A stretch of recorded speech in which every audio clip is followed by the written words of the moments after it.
হে আমার আদরের কলিজার টুকরা সন্তান, তুমি যে স্বপ্ন দেখতেছ এই স্বপ্নের কথা তুমি তোমার ভাইদের কাছে বলিও না। তুমি রাতে যে স্বপ্নে দেখেছো এই স্বপ্নের কথা তোমার ভাইদের কাছে বলিও না, এরা তোমার সঙ্গে হিংসা করবে। এই স্বপ্নের কথা বললে তোমার সঙ্গে বিদ্বেষ পোষণ করবে রে। সন্তান ইউসুফ শোনো, ইন্না কাইদাশ শাইতানি কানা দাঈফা, মনে রাখো শয়তান প্রতিক্ষণে মানুষের জন্য সুস্পষ্ট দুশমন, এরা মানুষের জন্য বড় ক্ষতিকর। হযরতে ইউসুফকে কথাগুলি বুঝাইতেছে, আর এই পাকে দিয়ে আরেকটা ভাই এই কথাগুলো কিন্তু সে কান দিয়ে শুনে ফেলাইছে। কি স্বপ্নে দেখেছে আর বাবা এবার ইউসুফকে কি বলেছে এই শুনবার পরে এই ভাই কথাগুলি নিয়ে অন্য ভাইদের কাছে জানিয়ে দিল। শুনছ কই কি কই ইউসুফ গত রাত্রিতে স্বপ্ন দেখেছে, বাবার কাছে সেই স্বপ্নের কথা বর্ণনা করেছে। বাবা সেই স্বপ্নের কথা শুনবার পরে এই কথা ইউসুফকে বলেছে।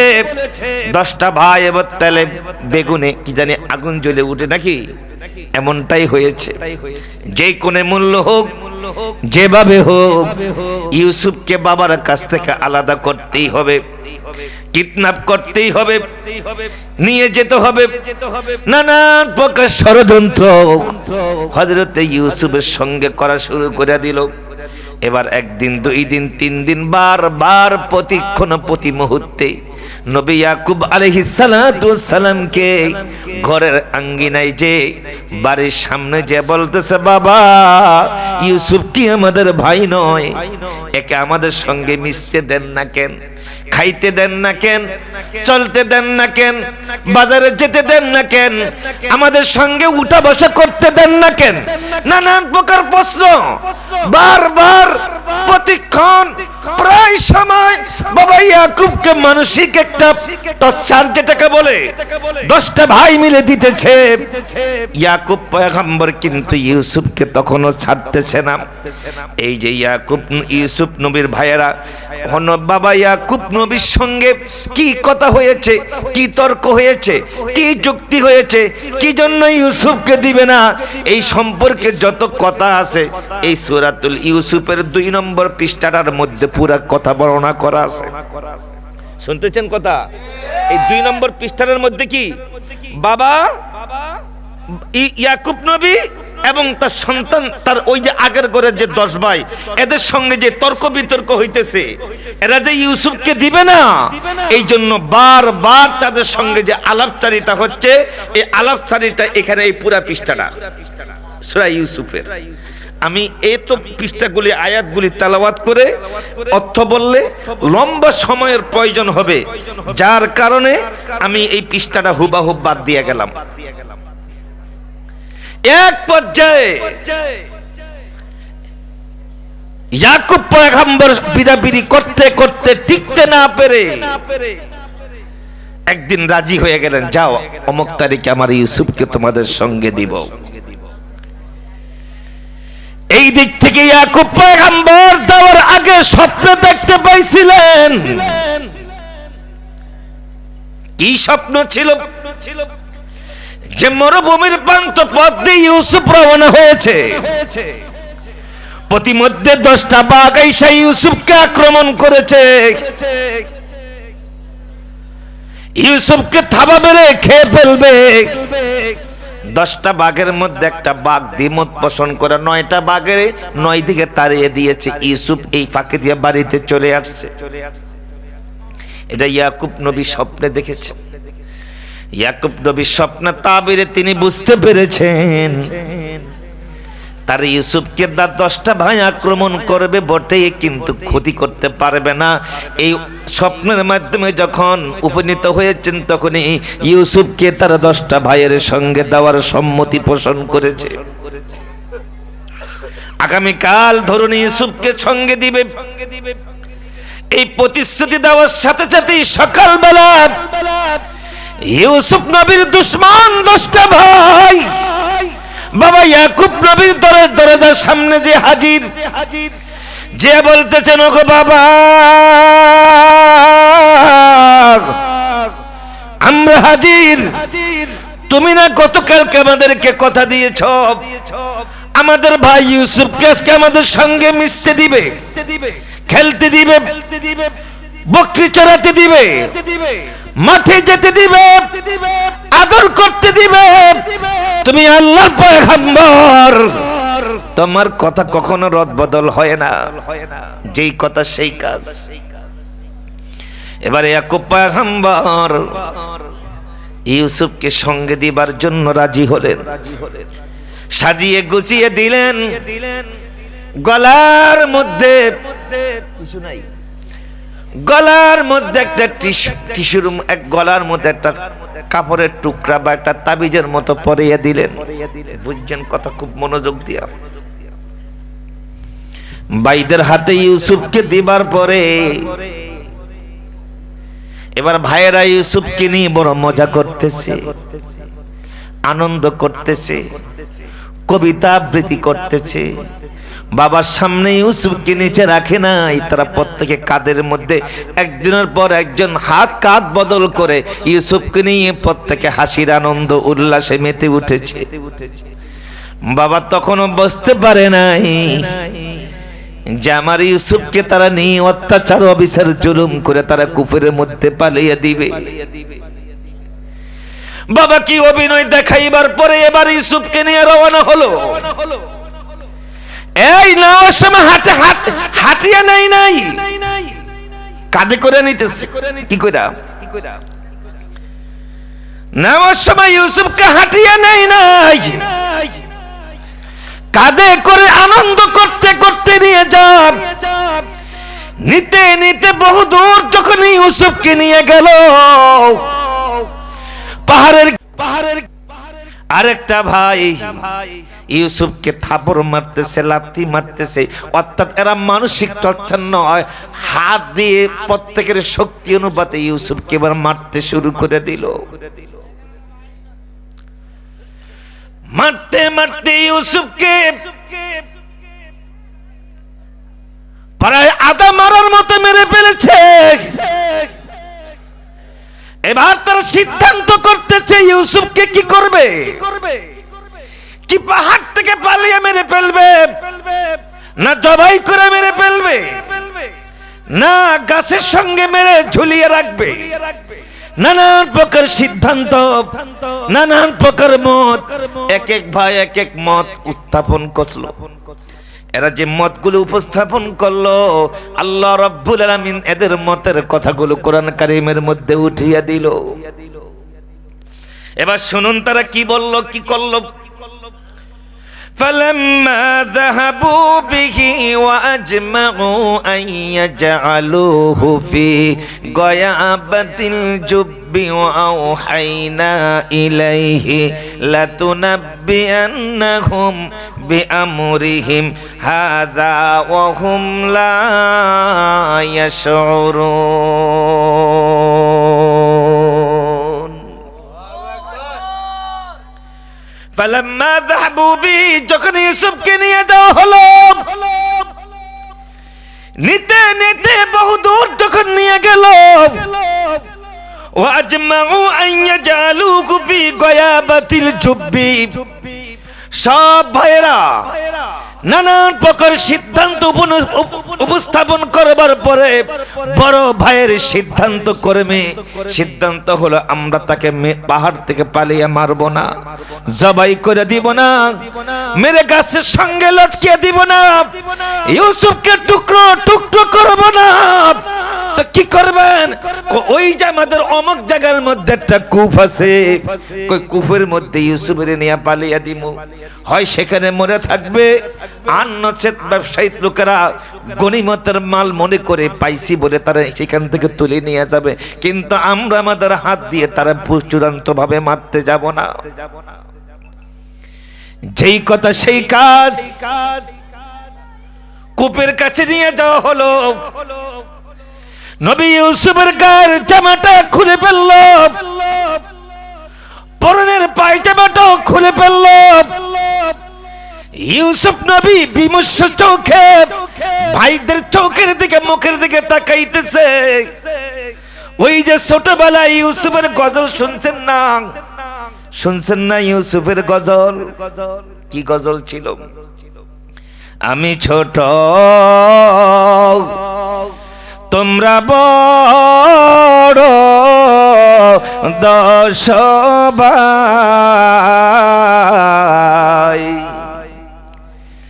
আমাকে মারিতে তোদের দয়া নাই, আমাকে মারিতে তোদের দয়া নাই। কুয়ায় পড়ে কান্দে ইউসুফ, হায় রে হায়,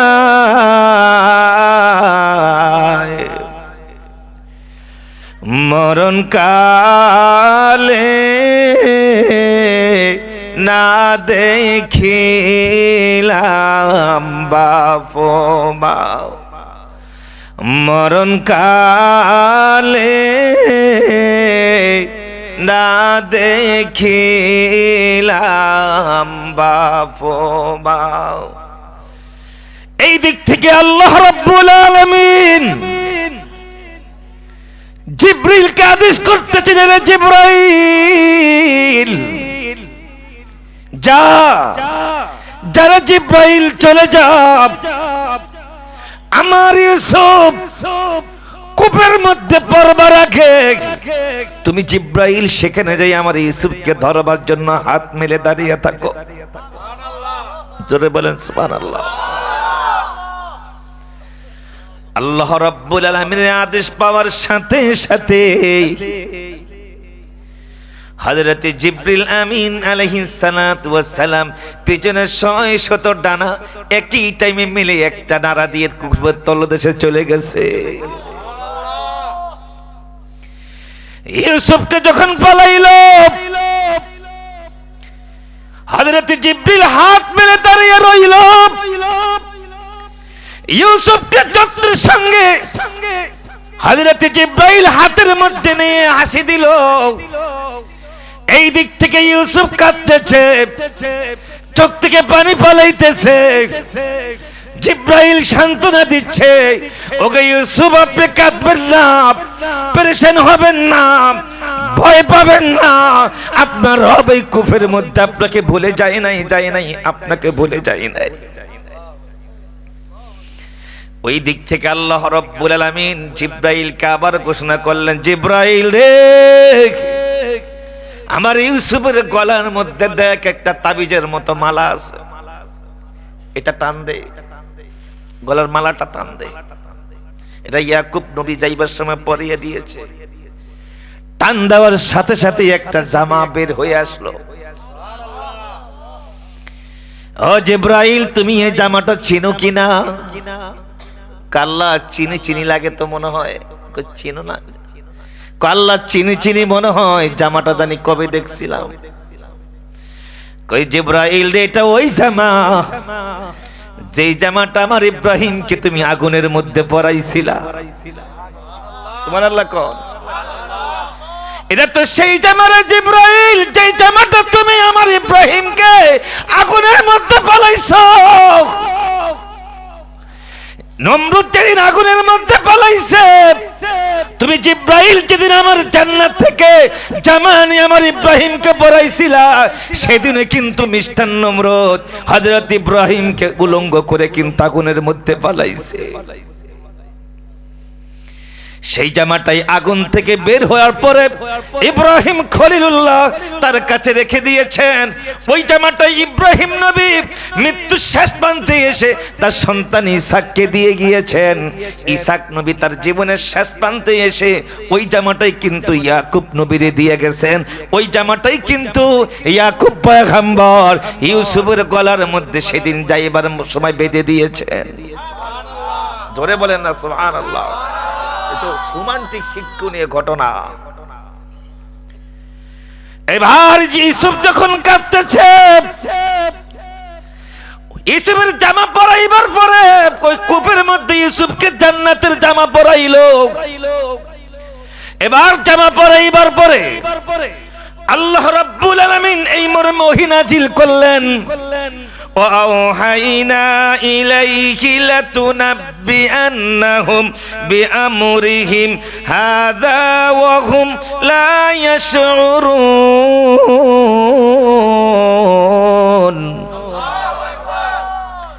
এরে জিব্রাইল এই মর্মে আমার ইউসুফের কাছে বার্তা দাও, হে ইউসুফ আপনি কাঁদবেন না, পেরেশান হবেন না, নার্ভাস হবেন না।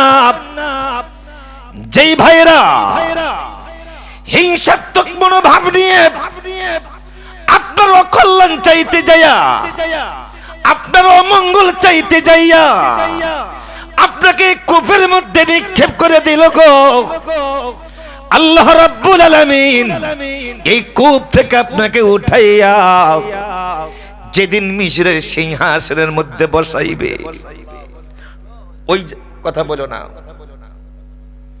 ওই জায়গার মধ্যে ওহি পাঠাইলেন। ইউসুফ গো আপনি কাঁদবেন না, যেই ভাইরা হিংসাত্মক মনোভাব নিয়ে আপনাকে কূপের মধ্যে পালাইল গো ইউসুফ, এখান থেকে আল্লাহ উঠাইয়া যেদিন আপনাকে মিশরের সিংহাসনের মধ্যে বসাইবে, সেদিন এই 10টা অপদার্থ ভাইকে ভিক্ষুক বানাইয়া, ভিক্ষার প্লেট লইয়া, ভিক্ষার থলি লইয়া, ক্ষুধার্ত অবস্থায় আপনার রাজপ্রাসাদে যেদিন দাঁড় করাইব গো ইউসুফ, সেদিন আপনি ইউসুফ আপনার ভাইদেরকে চিনতে পাইবেন। কিন্তু আজকে তারা কার সামনে দাঁড়াইছে এটা কিন্তু তারা বুঝতে পারবে না। আল্লাহু আকবার বলেন। ভিক্ষা একটা অভিশাপ। এটা কি? এটা মানুষের জীবনে আল্লাহর পক্ষ থেকে সবচাইতে বড় অভিশাপ হচ্ছে মানুষের কাছে ভিক্ষা পেতে খাওয়ার। এজন্য যুবক দোয়া করবে আল্লাহর কাছে, আল্লাহ জীবনে কোনদিন কারো মুখাপেক্ষী করে আমাকে বাঁচিয়ে রেখো না। কর্মস্থলে হাত দাও। যারা পড়ালেখা করো না এখন থেকে সিদ্ধান্ত নাও, আমি ভিক্ষুক হব না, আমি প্রতিষ্ঠিত একটা মানুষ হব। পারবে, বিশ্বাস করো, সাম দিলে পারবা। জগতের মধ্যে সবচাইতে একটা মানুষের জন্য বড় অভিশাপ হচ্ছে মানুষের কাছে ভিক্ষা খোঁজা, ভিক্ষা খোঁজা। যেই ভাইয়েরা ইউসুফকে হিংসাত্মক মনোভাব নিয়ে এই কূপের মধ্যে নিক্ষেপ করেছে, আল্লাহ রাব্বুল আলামিন ওই কূপের মধ্যে ওহীর বার্তাটা নিয়ে দিয়েছে। ও আওহাইনা ইলাইহি লাতুনাব্বিআন্নাহুম বিআমরিহিম হাযা ওয়া হুম লা ইয়াশউরুন। এই কূপ থেকে আল্লাহ উঠাইয়া আপনাকে যেদিন মিশরের সিংহাসনে বসাইবে, এই 10টা ভাইরে ক্ষুধার্ত বানাইয়া, ভিক্ষুক বানাইয়া, ভিক্ষার প্লেট লইয়া ওগো ইউসুফ আপনার রাজদরবারে তাদেরকে হাজির করবে। ওহুম লা ইয়াশউরুন, সেদিন আপনি তাদেরকে চিনবেন, তারা চিনবেন আজকে আমি কার দরবারে এসে হাজির হইলাম। কদরে কুদরতু দারি হরসে খাইয়া কোনি, কদরে কুদরতু দারি হরসে খাইয়া কোনি, মুর্দারা তো হাম তো বখশি জিন্দারা বেজা কোনি। এই জন্য অহংকার করো না, গর্ব করো না, তাকাব্বুরি করো না, ক্ষমতার অপব্যয় করো না। তোমার মতো ফকির বাদশাকে, নেতাকে ভিক্ষুক বানাইয়া ইন্দুরের গর্তের মধ্যে ঢুকাইতে আমার আল্লাহর সময় লাগে না। দেখো নাই কিছুদিন আগে কি ঘটলো? দেখো নাই? তোমরাই তো প্রতিবাদ করেছিলে যুবক, তোমরাই তো সেই যুবক। তোমাদের রক্তের অনেক দাম, তোমাদের রক্তগুলি ইনসাফের উপর থাকা চাই। কোন জাহেল অজ্ঞ মূর্খ কোন সন্ত্রাসের টাকার জন্য তোমাদেরকে ব্যবহার করতে না পারে। ও যুবক, এতটুকু আক্কল জ্ঞান বিবেক বুদ্ধি রাইকা জমিনের মধ্যে চলাফেরা কইরো। কোন সন্ত্রাস, কোন ডাকাত, কোন মাস্তান তার স্বার্থের করার জন্য যেন তোমাদের মতো যুবকগুলিকে ব্যবহার করতে না পারে। তোমার এতটুকু কমন সেন্স তোমার মাঝে রাখো। আজকের কোরআনের মাহফিল থেকে হাত জোর করে তোমাদের কাছে বড় অনুরোধ করছি, তোমরা তোমাদের মায়ের কাছে রত্ন, তোমাদের মায়ের গর্ব, তোমাদের মা বাবার আকাঙ্ক্ষা, তোমরাই তোমাদের মা বাবার স্বপ্ন, তোমরাই তোমাদের মা বাবার ভবিষ্যৎ জীবনের আকাঙ্ক্ষা। তোমাদেরকে যেন কোনো অপদার্থ, চরিত্রহীন, লম্পট, চাঁদাবাজ, মাস্তান যেন ব্যবহার না করে তোমাদের মায়ের বুক যেন খালি না হয়। এতটুকু বিবেক বুদ্ধি রেখা চলাফেরা কইরো যুবক। আমি আজকের মাহফিল থেকে কথাটুকু আবদার করতেছি। এই দিক থেকে 10টি ভাই নবী ইউসুফকে কূপের মধ্যে পালিয়ে দিয়া আনন্দ করতে করতে বাড়িতে চলে যায়। এবার বাড়িতে গিয়ে তারা কি করলো? ওয়াজাউ আবাহুম ইশাআন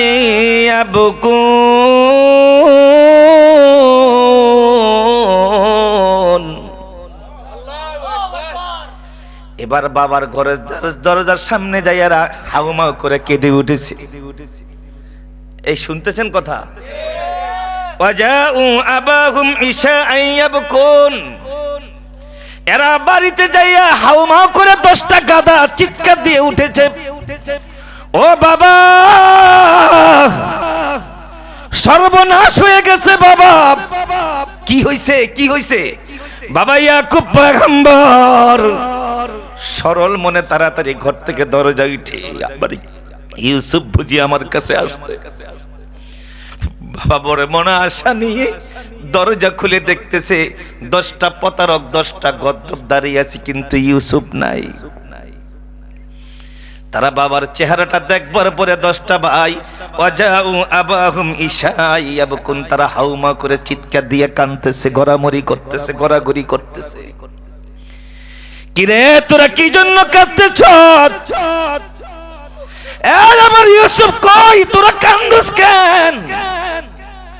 এবার তাদের মধ্য থেকে এক বড় ভাই বলল, قالوا يا أبانا إنا ذهبنا نستبق وتركنا يوسف عند متاعنا فأكله الذئب وما أنت بمؤمن لنا ولو كنا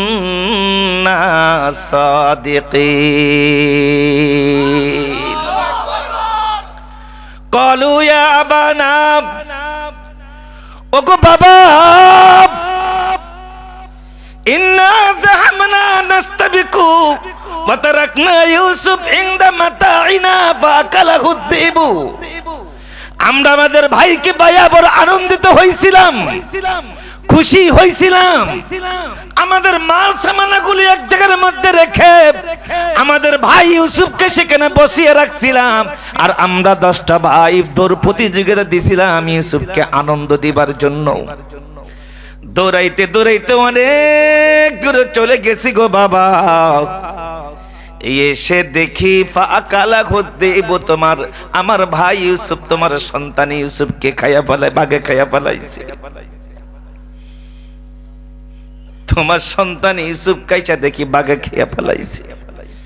বাটপারগুলি তারপরে কি কয় শুনেন, ওয়ামা আনতা বিমুমিনিন লানা ওয়ালাউ কুন্না সাদিকিন। আমরা যে ইমানদার, সত্যবাদী ইমানদার, ওগো বাবা জানি তুমি বিশ্বাস করবা না। কি কয়? কি কয়?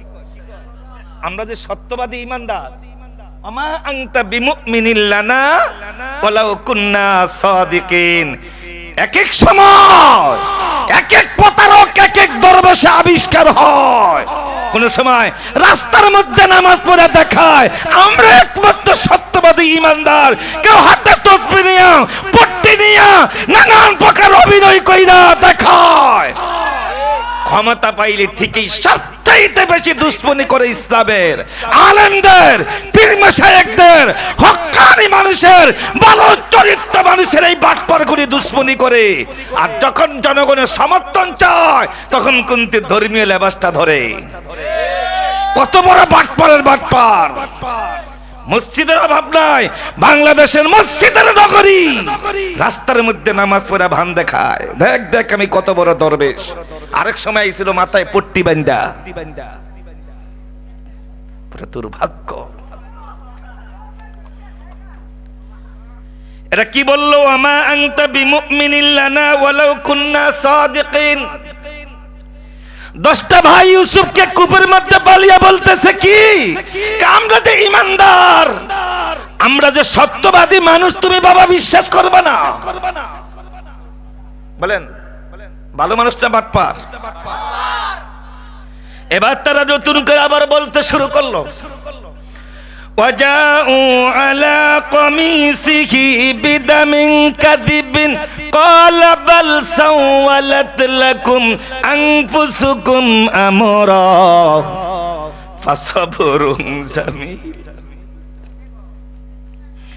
فصبر جميل والله المستعان على ما تصفون।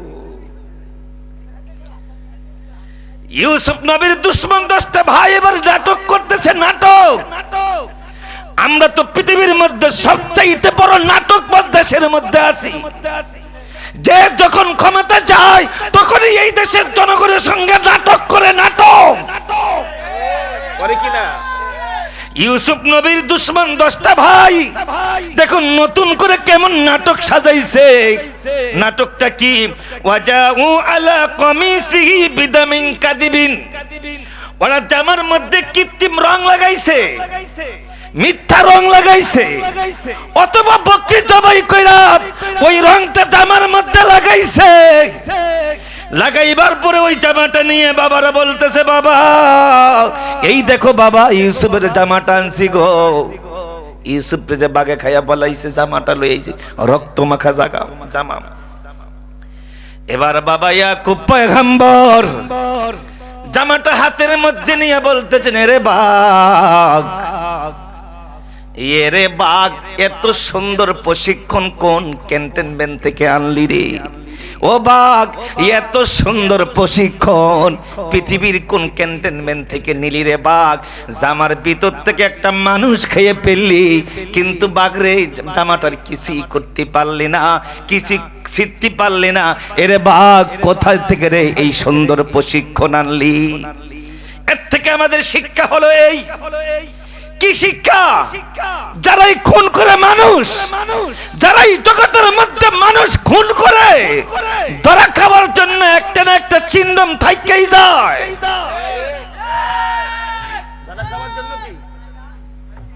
একটা না একটা চিহ্নম থাইকেই যায়। ওই দেখো না 5ই আগস্টের অন্যতম মহানায়ক এই যুবকদের শ্রেষ্ঠ সন্তান, বিদ্রোহী সন্তান, জাতির তার বাসনের শৈলের পশম শিরে উঠে এমন একটা সন্তানকে গুলি করে কিছুদিন আগে, প্রায় গত শুক্রবারে মনে হয়, মুমূর্ষ অবস্থা পালিয়ে রাখছে। বাঁচে না মরে, মরে না বাঁচে আল্লাহ ভালো জানে। নাম জানি কি? ওসমান হাদি। ওসমান হাদি ওরা যে শুট করছে, এই ঘড়িটা দেখেই গোয়েন্দা সংস্থা মার্ক করে পালাইছে। কি দেখা? ঘড়িটা দেখা। আগে যে ঘড়ি ওসমান হাদির লগে সে বসা, যে ঘড়িটা ছিল, শুট করার সময় যে একই ঘড়ির এই সবুজ রংটা দেখেই মার্ক করে পালাইছে, এইটাই সেইটা। ঘড়ি আর জুতা। হযরতে ইয়াকুব, শুনেন, হযরতে ইয়াকুব ভাইদের চক্রান্তের দৃশ্য দেখা বলতেছে, ও বাঘ, কোন ক্যান্টনমেন্ট থেকে এত সুন্দর প্রশিক্ষণ নিয়ে আসলি? জামার ভিতর থেকে মানুষ খেয়ে ফেললি, জামাটা ছিল না। এই প্রশিক্ষণ কোত্থেকে নিয়ে আসলি রে বাঘ? খুন যারাই করে আজ নয় কাল, কাল নয় পরশু, একদিন না একদিন ধরা খায়। এটা আল্লাহ প্রদত্ত গজব, এটা আল্লাহর ওয়াদা। যেই ব্যক্তি মায়ের বুক খালি করে বাচ্চাদেরকে এতিম বানায়, নারীদেরকে বিধবা বানায়, সমাজ নষ্ট করে, তোর মায়ের বুক খালি হবে, তোর বাচ্চা এতিম হবে, এটাই চূড়ান্ত কথা। আল্লাহ পাক বলছেন ওয়ালাউলা তাফকুল্লাহিন নাস বাদুহুম বিবাদ লাফাসাদাতিল আরদ। আমি আল্লাহ যদি এক মানুষকে দিয়ে আরেক মানুষকে শায়েস্তা না করতাম, तमाम দুনিয়াটা বিপর্যস্ত হয়ে যাইত। সুতরাং যারাই যখন যে অবস্থায় থাকো, খুনের নেশায় থেকো না। খুন যারাই করবা, তোমার মরণটা কিন্তু এরকম ভাবেই হবে। আখেরা তো শাস্তি পাইবা তো পাইবাই। একটা খুনিও পৃথিবীর মধ্যে সুন্দরভাবে মরতে পারে নাই। বলেন ভাই, কি বলছি? জগতের মধ্যে একটা খুনিও কি সুন্দরভাবে মরতে পারে নাই। এ আমার জাতি শুনে রাখো, নমরুদ শান্তিতে মরতে পারে নাই, জোতার বাড়ি খাইয়া মরছে। ফেরাউন শান্তিতে মরতে পারে নাই, নীল নদীর মধ্যে ডুবিয়া ডুবিয়া মরছে। সাদ্দাম শান্তিতে মরতে পারে নাই, ইন্দিরা গান্ধী শান্তিতে মরতে পারে নাই, রাজীব গান্ধী শান্তিতে মরতে পারে নাই, আইয়ুব খান শান্তিতে মরতে পারে নাই, বুট্টু শান্তিতে মরতে পারে নাই, হিটলার শান্তিতে মরতে পারে নাই। পৃথিবীর কোন সন্ত্রাস, কোন বাটপার, কোন খুনি পৃথিবীতে শান্তিতে মরতে পারে নাই।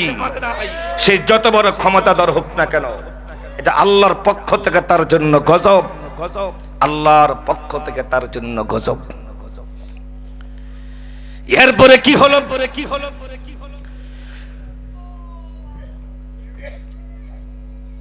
হযরত ইয়াকুব পয়গম্বর বলতেছেন ফাসাবরুন জামিল, আমি সর্বোত্তম ধৈর্য ধারণ করলাম, সর্বোত্তম ধৈর্য ধারণ করলাম।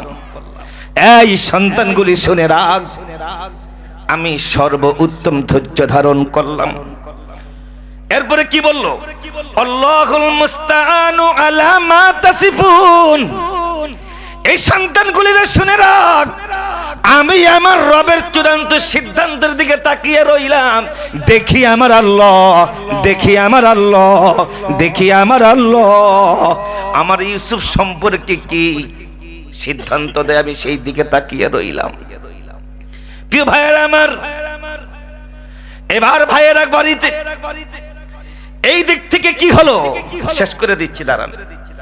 وجاءت سيارة فأرسلوا واردهم فأدلى دلوى قال يا بشرى هذا غلام وأسروه بضاعة والله عليم بما يعملون। একটু তাড়াতাড়ি বলতেছি, মজার কথা। এই দিক থেকে বণিক লোকেরা, ব্যবসায়িক লোকেরা ওই পথ দিয়ে রওনা হয়েছে। ওদের পানির তৃষ্ণা লেগেছে, পুরান পানি খেয়ে ফেলেছে, নতুন পানি সংগ্রহ করবার জন্য কূপের কাছে চলে গিয়েছে। ওই কূপের মধ্যে বালতি নিক্ষেপ করেছে। তাড়াতাড়ি বলি, কথা ছিল আর অনেক। কূপের মধ্যে বালতি নিক্ষেপ করেছে। বালতি যখন ইউসুফ নবীর কাছে যে হাজির হয়, জিব্রাইলকে আল্লাহ বলতেছেন, রে জিব্রাইল, আমি আমার ইউসুফের জন্য বালতি পাঠাই নাই রে, আমি আমার ইউসুফের জন্য মিশরের সিংহাসন পাঠাইলাম। দে দে রে জিব্রাইল দে, এখানে পানির পরিবর্তে আমার ইউসুফকে বালতির মধ্যে সুন্দরভাবে বসাইয়া দে। এবার ইউসুফকে সেই বালতির মধ্যে বসাইয়া দেওয়া হলো। বণিক লোকেরা, ব্যবসায়িক লোকেরা পানি মনে করে বালতি টানতে থাকলো। দেখতেছে পানি না, ভিতর থেকে পূর্ণিমার চাঁদের মতো আলো উঠতেছে। হযরত ইউসুফকে কাছে পাইয়া তারা ভয় পাইয়া গেল। জিন, দানব, ফেরেশতা, না মহামানব, না কি না মানুষ, ভাবতেই পারতেছে না এত সুন্দর মানুষ কি পৃথিবীতে হয় নাকি। এক তো ইউসুফ, দ্বিতীয়ত জান্নাতি জামা গাও দেয় না, এরা সুন্দর চেহারা দেখেই, সুন্দর জামা দেখেই তারা কিন্তু অবাক হয়ে গেল, এই কি আশ্চর্য। এই দেখেন একটা আরেকটা ডাক দিয়া কয়, ইয়া বুশরা, হে বাশির, সুসংবাদ, এদিকে আয়, এদিকে আয়, এই এদিকে আয়। বাকি জেনে ওটা দূরে আছিল, বাকি দিকে দূরে আছিল, আয়া ডাক দিয়া বুশরা হাদা গোলাম, এই এদিকে আয়, এদিকে আয়, এদিকে আয়, বিস্ময়কর গোলাম পাইছি, গোলাম এদিকে আয়। এটি দৌড় দিতেছে লোকের দিনে, আয়া দেখতেছি সত্যিকার অর্থেই তো বিস্ময়কর গোলাম। কি করা যাব? এরা বলা বলি করতে লাগলো, এত সুন্দর কি মানুষ না জিন না ফেরেশতা না কি? এরা প্রথমে নির্ণয় করতে কষ্ট হচ্ছিল, প্রত্যেকের চোখ বড় হয়ে গিয়েছিল। আল্লাহ রাব্বুল আলামিন বলতেছে, জিবরাইল রে, এরা আমার ইউসুফকে বয়া কি কয়, কয় এরা নাকি জীবনে এত সুন্দর বালক, এত সুন্দর মানুষ দেখে নাই। আল্লাহকে দেখবে কোত্থেকে রে জিবরাইল? আমি এই যুগে এই কালে ইউসুফের মতো সুন্দর আর কাউকে বানাই নাই। এবার তারা একটা চাদর দিয়ে অথবা একটা কম্বল দিয়ে ইউসুফকে মোড়াইয়া নিল, কেউ যেন না দেখে। বলেন ইউসুফকে কি করলো? ঢাকা দিল, কেউ যেন না দেখে। ইউসুফ কূপ থেকে ওঠার সাথে সাথে তার মুখের চেহারাটার আলোটা যাইয়া বড় ভাইয়ের বাড়ির ঘরের দরজা পর্যন্ত, ঘর পর্যন্ত আলোকিত হয়ে গেছে। এবার বড় ভাই লাফ দিয়া উঠতে বলতেছে, এই বাকি কটা কই রে? কই কি হইছে ভাই? কই ইউসুফ কূপ থেকে উঠে গেছে। আপনি কিভাবে বুঝলেন? কই ইউসুফের মুখের নূরের আলোটা আমার ঘর পর্যন্ত এসে পৌঁছে গেছে। এবার তারা আবার দৌড়াইতেছে, এবার 10টা ভাই আবারও দৌড়াইতেছে, দৌড়াইতে দৌড়াইতে কুপুরের কাছে যেয়ে দেখতেছে বণিক লোকেরা, ব্যবসায়িক লোকেরা ইউসুফকে এবার মোটামুটি পেঁচিয়া গুছিয়া কাদের মধ্যে, গাটির মধ্যে নিয়ে এবার রওনা হইতেছে। এই দাঁড়া দাঁড়া দাঁড়া, যাইস না। কে তোমরা? কে? কামরা বণিক লোকেরা। এখান থেকে এই কূপের মধ্যে একটা বিয়া বয়, তোমরা যদি নিতে চাও আপত্তি নাই, তবে মাংনা দিব না। তোমরা যদি তারা গোলাম বানিয়ে কি করতে চাও, নিতে চাও, নিয়ে যাও, তবে কি দিব না, মাংনা দিব না। ওয়াশারাউহু বিসামানিম বাকসিং দারাহিমা মাদুদা, কয়রা সামান্য কিছু দিরহামের বিনিময়, মালের বিনিময়, মুদ্রার বিনিময় পৃথিবীর শ্রেষ্ঠ দামি মানুষ নবী রাসূলগণ ইউসুফকে গোলাম বানায়া হিংসুকেরা নিজেদের বাজারে বিক্রি করে দিল। চিল্লি না, চিল্লি না। জাহেল কখনো রত্ন চিনে না। বলেন জাহেল কি চিনে না? জাহেল কখনো রত্ন চিনে না, জাহেল জাহেলিতে চিনে। মাত্র 20টা দিরহামের বিনিময় করে তাফসীরের মধ্যে এসেছে, মাত্র 20টা দিরহামের বিনিময় করে নবী ইউসুফকে কিন্তু তাদের কাছে বিক্রি করে দিল। এবার বিক্রি করে দেওয়ার পরে তারা নাচতে নাচতে তাড়াতাড়ি দ্রুত গতিতে আবার সেরা মিশরের গোলামের বাজারে নিয়ে গেল। এবার মিশরের গোলামের বাজারে ইউসুফকে উঠাইল। গোলামের অন্যান্য বাজার মন্দা হয়ে গেল। ইউসুফকে দেখবার পরে প্রত্যেকের দৃষ্টি আকর্ষণ ওই জায়গার মধ্যে চলে গেল। সব মানুষ এক জায়গায় জমা হয়ে গেল, কানাঘুষি করতে শুরু করলো। এত বড় দামি গোলাম রে জীবনে তো দেখি নাই, দেখি নাই, দেখি নাই।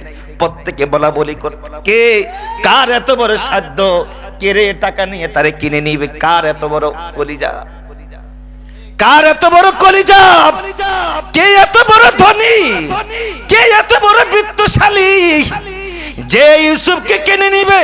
কেউ তো দেখি না, কে সাহস করে মুলাইতে পর্যন্ত পারে না। ইউসুফকে দেখে কি করতে পারে নাই, সাহস করে মুলাইতে পর্যন্ত পারে নাই।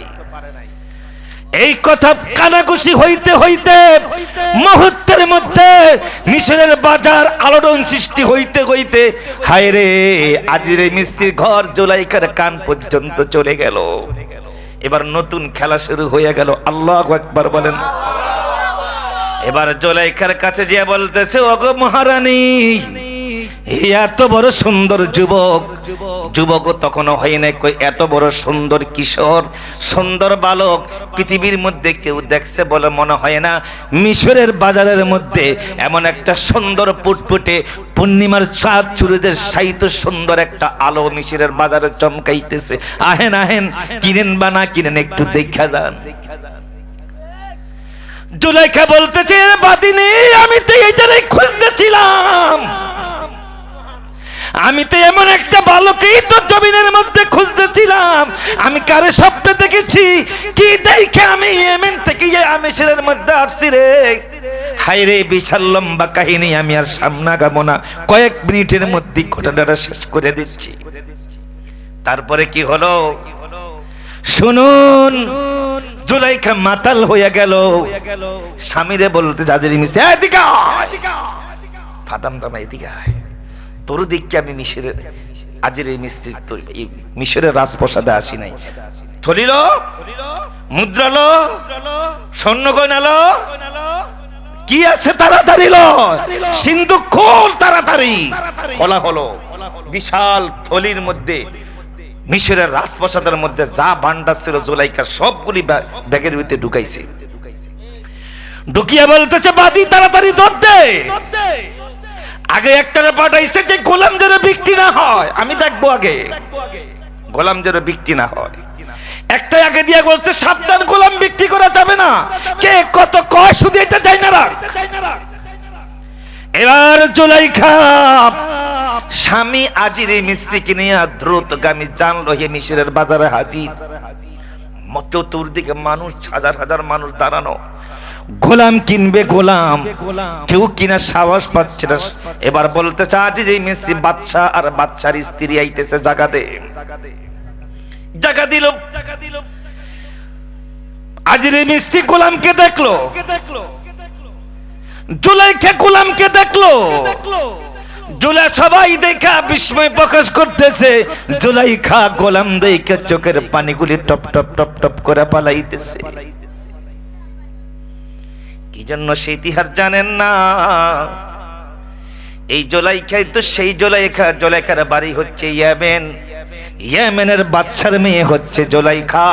জুলাইখা যেদিন বালেগ হইছে, মানে তার জীবনের প্রথম বালেগা হইছে, মাসিক হইছে, তারপরে তিনি স্বপ্নে দেখতে পাইছেন যে তোমাকে এমন একটা পুরুষ বিবাহ করবে, ওই যে পূর্ণিমার চাঁদের মতো এই পুরুষটা দেখা যায়, ওই রাত্রিতেই ওই পুরুষটা তারে দেখার সাথে সাথে জুলাইখা পাগল হয়ে গেছে। বলতেছে, আমি তারে কোথায় পাবো গো?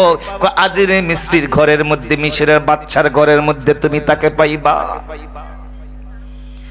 এবার জুলাইখা সেই স্বপ্নের কথা মনে পড়ে বলতেছে, হ্যাঁ, আমি স্বপ্নের মধ্যে যাকে দেখতে পেয়েছি এটাই তো সেই গোলাম। আল্লাহু আকবার বলেন।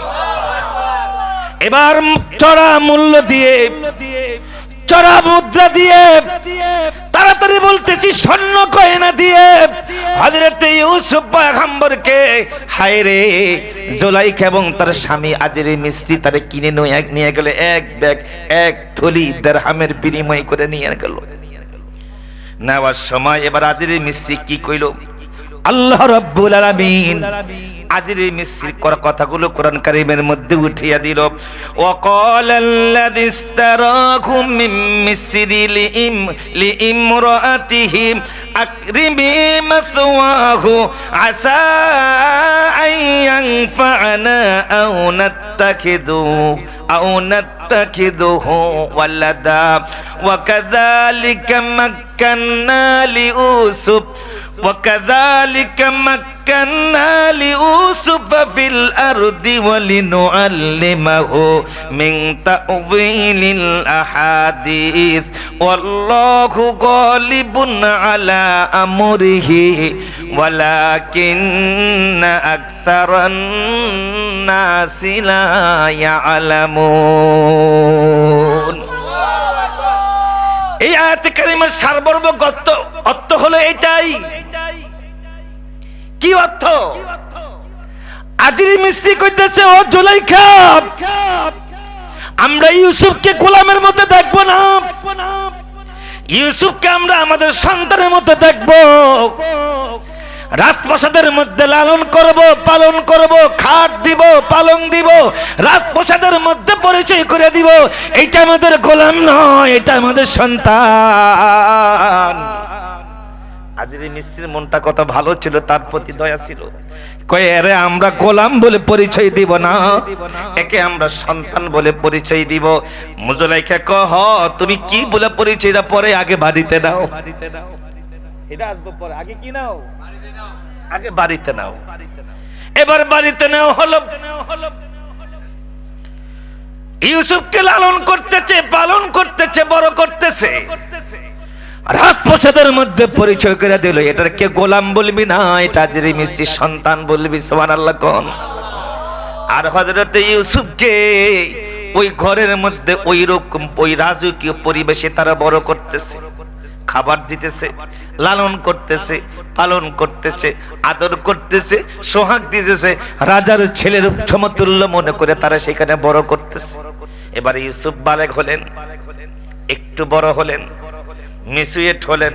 হওয়ার পরে এবার জুলাইখা তার চূড়ান্ত লালসা, চূড়ান্ত সিদ্ধান্তের দিকে এবার ইউসুফের দিকে দিন দিন হাত বাড়াইতেছে। লম্বা সময় হয়ে গেছে, হ্যাঁ লম্বা সময় হয়ে গেছে। আজকের আলোচনা এখানে সমাপ্ত। শুনে না, আবার যদি এখন সামনে এই কারণে বন্ধ করতেছি, সামনে যখন আর একটু বলতে যাবো তখন আর বাড়ি যেতাম না, না এটা শেষ করা সম্ভব না। সামনে যখন আর একটু কথা শুনেন, আর একটু যখন সামনে যাইতে যাবো তখনই কিন্তু আর বাইরে দিতে পারতাম না, কঠিন কথা। কই পড়াই শেষ,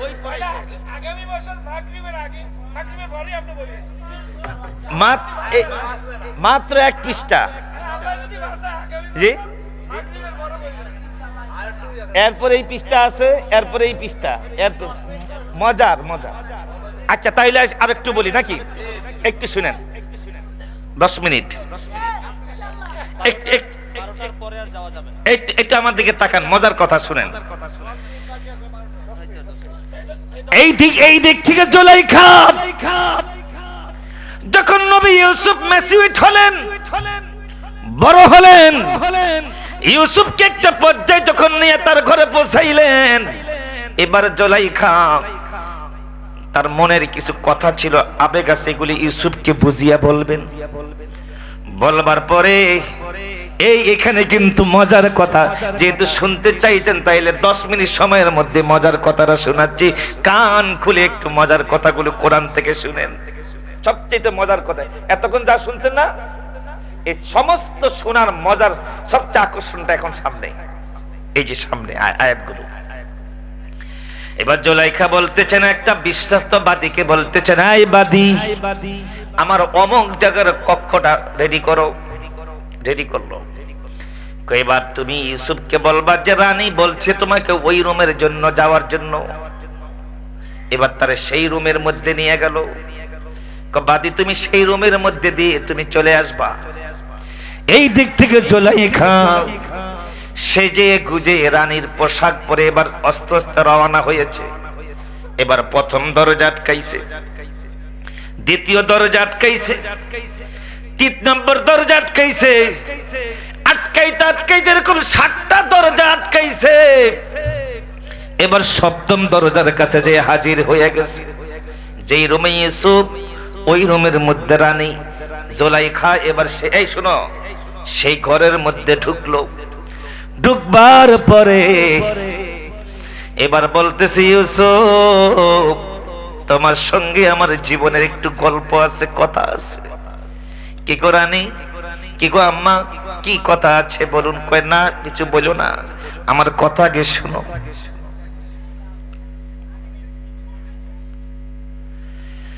আমার বাড়ি ইয়েমেন,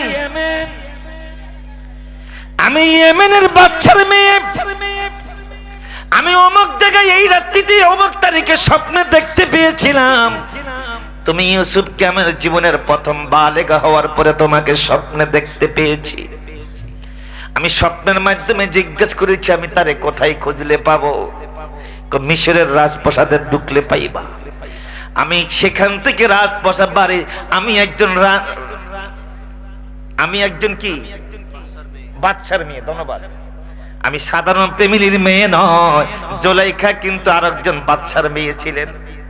জুলাইখা কি ছিল? ইয়ামেনের বাদশার মেয়ে ছিল। জি, রাজকুমারী। ধন্যবাদ। আমি তোমাকে স্বপ্নে দেখি আমি বাদশাহীতে রাজত্ব ছেড়ে দিয়ে আমি মিশরের দেশে এসেছি। এই আরকুরাটা বিয়ে করছি। আরকুরা বুঝেন তো? পুরুষত্ব নাই, জৈবন নাই, একটাই মাত্র নেশা ছিল।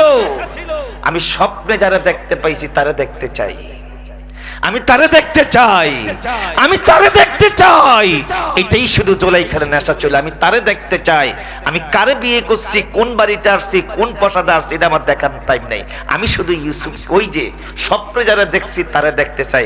ইউসুফ, আমি যে স্বপ্নে দেখেছি যাকে, তুমি সেই। আল্লাহু আকবার বলেন। এবার ইউসুফ আলাইহিস সালাম তার গল্প বলল, কিভাবে তার ভাইয়েরা তার কূপের মধ্যে পালাইলো, মিশরের বাজারে উঠলো, এই দরবারে আসলো, এই প্রাসাদে ঢুকলো। তার বাবার নাম একজন পয়গম্বর ইয়াকুব নবী, তার দাদার নাম হচ্ছে ইসহাক নবী, তার দাদার বাবার নাম হচ্ছে ইব্রাহিম নবী। তিনি নবীর সন্তান। এটাও কিন্তু জুলাইখারে বুঝাইতেছে।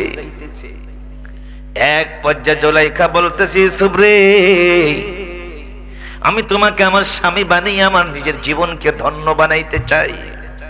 না না মহারানী, না, আপনার স্বামী আমাকে ছেলের মর্যাদা দিয়ে আপনার বাসাতে রাখছে, আপনার ঘরে রাখছে, আমাকে ছেলের মর্যাদা দিয়ে কিন্তু আপনার ঘরে লালন পালন করতেছে।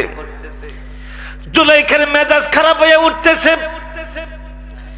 এবার জুলাইখা বলতেছে, ইউসুফ, তোমার চুলগুলি অনেক সুন্দর রে ইউসুফ, আমার জীবনে এত সুন্দর চুল কারো দেখি নাই রে ইউসুফ। ও ইউসুফ, তোমার চুল কপালটা বড় সুন্দর, তোমার চোখগুলি বড় সুন্দর রে ইউসুফ, তোমার চেহারাটা বড় মায়াবী রে ইউসুফ। এত মায়াবী সুন্দর চেহারা আমার জীবনে কোনদিন দেখি নাই।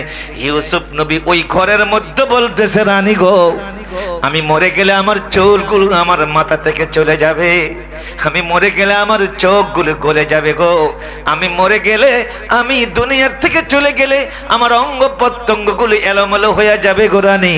আমার সৌন্দর্য দিয়ে তাকাই না, তামাম দুনিয়ার সৌন্দর্যের চাইতে যার সুন্দর বেশি তিনি আমার আল্লাহ, তিনি আমার আল্লাহ, তিনি আমার আল্লাহ। আমি সে আল্লাহকে ভয় করি। এই কথা বলবার পরে এখানে অনেক কথা হয়েছিল। এই কথাটা বলবার পরে ওই জুলাইখা ওই ঘরের মধ্যে তার একটা মূর্তি ছিল। এবার মূর্তিটার এবার তিনি এইরকম ভাবে চাদর দিয়া ঢাকলো। কি ডাকছে? এটা কার মূর্তি ছিল? জুলাইখার পার্সোনাল মূর্তি। মূর্তি পূজক ছিল জুলাইখা। কি পূজক? মূর্তি পূজা করতো জুলাইখা। তার মূর্তিটারে, তার খোদাটারে এবার চাদর দিয়া ঢাকতেছে, পেঁচাইতেছে, গায়ের ওন্ডা দিয়া এবার মূর্তির পেঁচিয়ে বলতেছে, ও খোদা, আমি আমার ইউসুফের সঙ্গে যেটা করবে এটা তুমি তোমার চোখ দিয়ে দেখো না, আমি ইউসুফের সঙ্গে যেটা করব এটা তুমি কি, তুমি দেখো না। এবার ইউসুফ বুঝা পালাইছে জুলাইখা কি করতে চাচ্ছে। ডাক দিয়ে জুলাইখা, ইউসুফ নবী ওই ঘরের মধ্যে বলতেছে, ওগো আল্লাহ,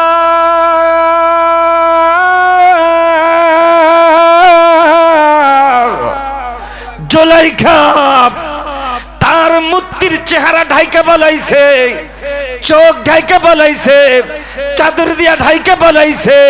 আল্লাহ, আমি আমার এমন একজন আল্লাহ আছে, তুমি আমার রব আছো, তোমার চোখ তো তামাম দুনিয়ার চাদর দিয়া ঢাকা যাবে না। আল্লাহ গো, আমি এর থেকে বাঁচতে চাই। এই কথা বলে ইউসুফ আলাইহিস সালাম একটা দৌড় মারছে। আবারও আল্লাহ রাব্বুল আলামিন জিবরাইলকে পাঠাইলেন। জিবরাইল রে যাও, আমার ইউসুফের ঘরের মধ্যে ঢুকে যাও, আমার ইউসুফ ঘরের দরজার সামনে যাইতে না যাইতে লাথি মেরে আমার ইউসুফের দরজাটা খুলে দিয়া। এবার ইউসুফের এক দরজার কাছে যায়, দরজা খুলে গেল। আরেক দরজার কাছে যায়, দরজা খুলে গেল। আরেক দরজার কাছে যায়, দরজা খুলে গেল। এখানেও তাফসীরের মধ্যে একটু কথা আছে, ওই শুনেন, এখানেও তাফসীরের কিতাবের মধ্যে একটু মজার কথা আছে। কেউ কেউ বলতেছে ইউসুফ নবী যখন দরজার সামনে যে যখন দৌড় দিবে, ঠিক ওই মুহূর্তে ইয়াকুব পয়গম্বরের রূপ ধারণ করে একজন ফেরেশতা দাঁড়িয়ে জিহ্বার মধ্যে কামড় দিয়ে বলতেছে, তাড়াতাড়ি এদিকে দৌড়তেন দৌড়তেন। সুবহানাল্লাহ। কার রূপ ধারণ করে? বাবা ইয়াকুব পয়গম্বরের রূপ ধারণ করে জিহ্বার ভিতরে কামড় দিয়ে উঠে বলতেছে, তাড়াতাড়ি দৌড় দাও। দরজা খুলে দিল। এরপরে দরজা যে দেখতেছে হযরত আদম নবী দাঁড়ানো, জিহ্বার মধ্যে কামড় দিয়া বলছে, তাড়াতাড়ি আয়, নবীর রক্ত কখনো অপবিত্র হয় না। এরপরে দরজার মধ্যে যে দেখতেছে ফেরেশতা ইব্রাহিম খলিলুল্লাহর রূপ ধারণ করে দাঁড়িয়ে আছে। আয় আয় আয়, ইব্রাহিমের বংশের রক্ত কখনো অপবিত্র হতে পারে না। এরপরে দরজার মধ্যে ইসহাক নবী দাঁড়ানো। আয় আয় ইসুফ আয়, দরজা খুলে দিলাম, নবীদের রক্ত কখনো পবিত্র হয় না। এরপরে আরেক নবী দাঁড়িয়ে বলতে চায়, এদিকে আয়, নবীদের চরিত্র কখনো হনন হয় না, অপবিত্র হয় না। এবার সপ্তম দরজার মধ্যে মা হাজেরা বলতে চায়, আয় আমার সন্তান এদিকে আয়। হযরতে মা সায়রা বলতে চায়, আমার সন্তান এদিকে আয়, নবীদের চরিত্র কখনো অপবিত্র হয় না। এই কথা বলি কিন্তু সপ্তম দরজাটা খুলে দিয়েছে। এই দিক থেকে জুলাইখা পিছন থেকে চামড়া টান দিয়ে ছিঁড়ে ফেলেছে। দাঁড়া দাঁড়া, হযরত ইউসুফ দৌড়াইতেছে, জুলাইখা বলতেছে দাঁড়া, ধরে পিছন থেকে চামড়া ছিঁড়া ফেলাইছে। এবার সপ্তম দরজা খোলা সাথে সাথেই দেখতেছে আজরি বিশ্রী ওই দরজার সামনে দাঁড়ানো। কে দাঁড়ানো? যেখানে বাঘের বয় সেখানে জানি কি একটা প্রবাদ আছে কিনা বলেন, যেখানে কি। এবার কি শুরু হইল? এই যে সেই কথা, ওয়াস্তাবাকাল বাবা ওয়া কদ্দাত কমিসাহু মিন দুবুরিন ওয়া আলফায়া সাইয়্যিদাহা লাদাল বাব ক্বালাত মা জাযাউ মান আরাদা বিআহলিকা সুআ ইল্লা আন ইউসজানা আও আযাবুন আলীম। এবার আজরি মিস্ত্রি সামনে দাঁড়ানো, এই দিক থেকে জুলাইখা পিছনে দাঁড়ানো। ইউসুফ নবী এবার ভয়ের চোটে একটু মানুষ তো নার্ভাস হয়ে কাঁপতেছে। এই দিক থেকে জুলাইখা ইউসুফ নবীর কথা বলতে দেয় না। এই শুনছো কি? যারা বাজার থেকে কিনে আনলাম চড়া মূল্য দিয়া, সোনা গয়না দিয়া, ঘরের মধ্যে ছেলের মর্যাদা দিয়া রাখলাম, হাইরে এমন এমন দুশ্মন তোমার স্ত্রীর গায়ে হাত দিতে চায়, তোমার স্ত্রীর চরিত্র হনন করতে চায়, তোমার স্ত্রীর গায়ের মধ্যে তার লালসার চোখের দৃষ্টি পড়েছে, নানান প্রকার অপবাদ ইউসুফকে দিতেছে। এই কথা শুনবার পরে ইউসুফ নবীর কলিজাটা ভেঙে চুরে টুকরো টুকরো হয়ে গেল। ভাইয়েরা কূপের মধ্যে পালাইছে, এত কষ্ট আমার মনের মধ্যে হয় নাই। আমাকে গোলামের বাজার কইয়া বিক্রি করলো, আমার এত কষ্ট অন্তরটার মধ্যে মনে হয় নাই। আমাকে এই মিথ্যা অপবাদটা আমার মাথার উপরে দেওয়ার কারণে আমি ইউসুফের মনে কি কষ্ট হয়েছে। ইউসুফ চোখের পানি পালাইতেছে। এই দিক থেকে জুলাইখা বক বক করতেছে যে যারা বাড়িতে আল্লাহ পুত্র মর্যাদা দিলা, খাট পলঙে শুইতে দিলা, সকলের কাছে সন্তান বলে পরিচয় দিলাম, হাইরে আজকে ও তোমার স্ত্রী গায়ের মধ্যে হাত দেওয়ার জন্য দৌড়িয়ে গেছে। এই কথা বলবার পরে জুলাইখা এবার বলবার পর আবার নিজেই রায় দেয়, তুমি কিছু বলো না, আমি বললাম তারা জেলখানে ঢুকিয়ে দাও। যে আজিরি মিস্ত্রি যেন কোনো পাশির রায়টায় কল্লা কাটার রায় যেন না দেয়। কি সুন্দর, ইল্লা আইয়ুস জানা, শুনেন, ইল্লা আইয়ুস জানা আও আযাবুন আলীম, তারে জেলখানার মধ্যে ঢুকাও, অন্য কোন রায় দেওয়া যাবে না। কি কয়? যাতে মাতাল তালে ঠিক, অন্য কোন রায় দেওয়া যাবে না। এই দিক থেকে ইউসুফকে বাদশা প্রশ্ন করলেন, এই আমি তো জুলাইখার কথা শুনলাম, তোমার অভিমত কি? কারে প্রশ্ন করছে? কে প্রশ্ন করছে? এই তোমার অভিমত কি? এবার ইউসুফ নবী বলতে, চোখো বাদশা, আমার কোনো অভিমত নাই। চোখের পানিগুলি জুলাইখা, চোখের পানিগুলি ইউসুফ নবী ছেড়ে দিয়ে বলতেছে, আমার কোনো অভিমত নাই। তো কি আছে? ক্বালা হিয়া রাওয়াদাতনি আন নাফসি ওয়া শাহিদা শাহিদুম মিন আহলিহা ইন কানা কামিসুহু কুদ্দা মিন কুবুলিন ফাসাদাকাত ওয়া হুয়া মিনাল কাযিবিন। আমার মুখের জবানের কোনো কথা নাই। ওই যে আপনার প্রেমের মধ্যে ওই যে একটা কচি বাচ্চা দেখা যায়, এই বাচ্চাটাকে জিজ্ঞেস করুন এখানে কি হয়েছে, এই বাচ্চাটার অভিমত যেটা দিবে সেটাই আমার কথা। কই এই ছোট্ট বাচ্চা কি কথা বলতে জানে? 1 মাসের 2 দিনকের বা 21 দিনকের বা 1 সপ্তাহের বাচ্চা কি কথা বলতে জানে? উত্তর দেন না কেন? এই পৃথিবীর মধ্যে জন্মের পরে 3 জন বাচ্চা এসে কথা বলছে, তার মধ্যে এই বাচ্চাটা সেই একটা। আপনি তারে জিজ্ঞেস করেন, তাই নাকি? কয় হ্যাঁ। এবার বাচ্চাকে বলা হয় তুমি কিছু বলবা, ছোট্ট বাচ্চা। এবার বাচ্চার জবান থেকে বলল, বাচ্চা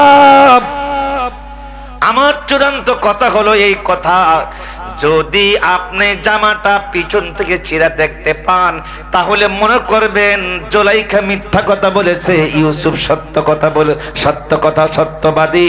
আর জামাটা যদি সামনের দিক থেকে ছিঁড়া পান তাহলে মনে করবেন জুলাইখা সত্যবাদী, ইউসুফ মিথ্যাবাদী। এবার বাচ্চা অবাক হয়ে গেল, ফ্যামিলির সবাই অবাক হয়ে কি বললো, বললোটা কি? এই যে আছে, ক্বালা হিয়া রাওয়াদাতনি আন নাফসি শাহিদা ওয়া শাহিদুম মিন আহলিহা ইন কানা কামিসুহু কুদ্দা মিন কুবলিন ফাসাদাকাত ওয়া হুয়া মিনাল কাযিবিন ওয়া ইন কানা কামিসুহু কুদ্দা মিন দুবরিন ফাকাযাবাত ওয়া হুয়া মিনাস সাদিকিন। জামাটা যদি সামনের দিকে ছেঁড়া হয় ইউসুফ দোষী, জামাটা যদি পিছনের দিকে কি হয় তাহলে জুলাইখা দোষী। এবার দেখতেছে জামা পিছনের দিকে ছিঁড়া। এবার মিস্টার আজিরি মিস্ত্রি কি কইতেছে, ওয়া ইন কানা ফালাম্মা রাআ কামিসাহু কুদ্দা মিন দুবরিন ক্বালা ইন্নাহু মিন কাইদিকুন্না ইন্না কাইদাকুন্না আযীম। এবার বাদশা আজিরি মিস্ত্রি বলতে চায়, জুলাইখা নারীদের ষড়যন্ত্র বড় সূক্ষ্ম, তুমি যে ষড়যন্ত্র করেছো আমি বুঝতে পেরেছি, কিন্তু বাদশা জুলাইখার প্রতি ছিল বড় দুর্বল। বলতেছে তুমি যেটাই বুঝো না কেন পরে জেলখানা ঢুকাও, এরপরে পরে কথা বলবো। এই আজকের আলোচনা এখানে।